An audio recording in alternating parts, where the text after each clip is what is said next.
Well, forget about going too far. Democrats like California Congressman Ro Khanna says President Biden's student loan handout didn't go far enough. Still, they are happy to run on it and promise to deliver more if they keep the House. But Republicans are hoping that millions of taxpayers who are left out of this get to the polls and put a stop to this. Let's debate it. We've got Patrice Onwuka of Independent Women's Forum and Democratic strategist Johanna Mosca. Patrice, your thoughts? Oh, it's insane, Charles, but it's not surprising. This is a naked vote grab for young votes and minority votes. And ironically, these are demographics that are very likely to vote for Democrats in the November elections. However, right now there's a huge enthusiasm lag, particularly with young people. And so I think this is just a way to say, okay, guys, we've delivered on a promise we've made to you. We want you to turn out and give us your vote. But this is not a real solution to the rising cost of college education and higher education in this country. Johanna, I still don't get it. I really don't. These folks are on path. If you graduate with a regular degree, you'll make about $3 million in a lifetime. With a doctoral, you make $4.2 million. A professional degree, $4.7 million. High school dropouts make $29,000 a year. I don't get it. Why are we taking money out of their pockets to give it to these folks? So, Charles, it's great to join you. I would just say education is not elitist. Education is crucial for our economy, and we need to find a better way than deficit financing it on the backs of the people who are trying to seek education to further their career and our economy.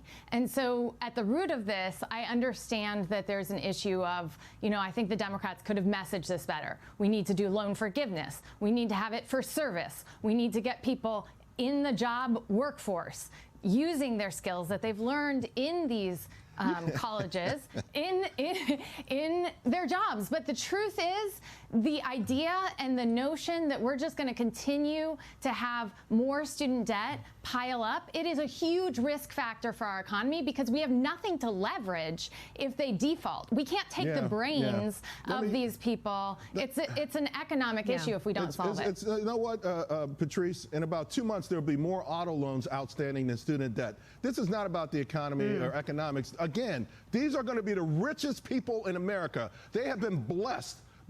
Every time the jobs report comes out, look at it. Who's making the most? Who has the lowest unemployment report? College grads. This does not make any sense to me, but I do understand this is about monetary theory. Free money starting with the elites. They get it first because they're better than everyone else and they can usher us all along. Your thoughts, Patrice? Well, and the elites are the ones who are in charge in Washington. They're the ones who are staffing House offices and, frankly, the White House. I think there's an interesting report on the number of White House staffers who would benefit from the student loan forgiveness. This actually is an elite issue, in contrast to what my colleague is saying here, because you're taking from effectively the poor and giving to the rich. This is not Robin Hood. It's the other way around.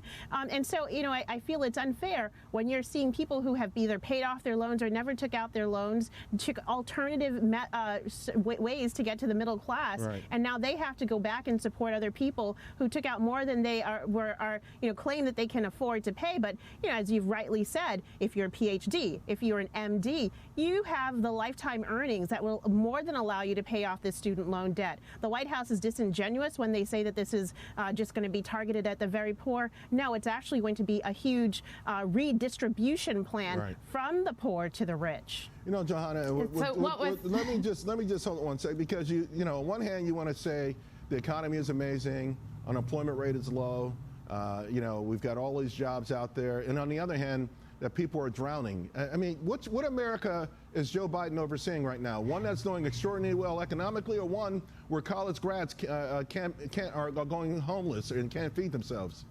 One that's economically divided, which is a problem for our society. And here's what I would say is we just went through a massive PPP, and I'm not saying that wasn't necessary to fuel our businesses, but if that wasn't a handout, I don't know what is. And further, I would say when we're talking about compare, you absolutely can't. You cannot compare the PPP program. You can, but it's teachers who actually hold a massive amount of our students. I'll remind the audience what the PPP program was, because this is the new talking point.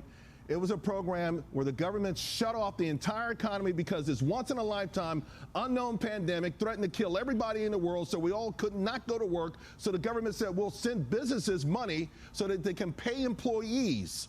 That's what that program was. This is entirely different than someone Charles, taking a loan and saying, I will pay it back out of my earnings, and then saying, no, my parents bought a house when they were 29 and I won't be able to do that. Why? I need to get money. It's two different things. We got to leave it there. And Charles, go ahead, Charles also, I just say also, you know, this is the difference between Congress deciding to give out PPP loans and President Biden, you know, doing it by himself. Very different scenarios. One was constitutional, and the other one, the big question mark. We'll leave it there, ladies. Thank you both very much.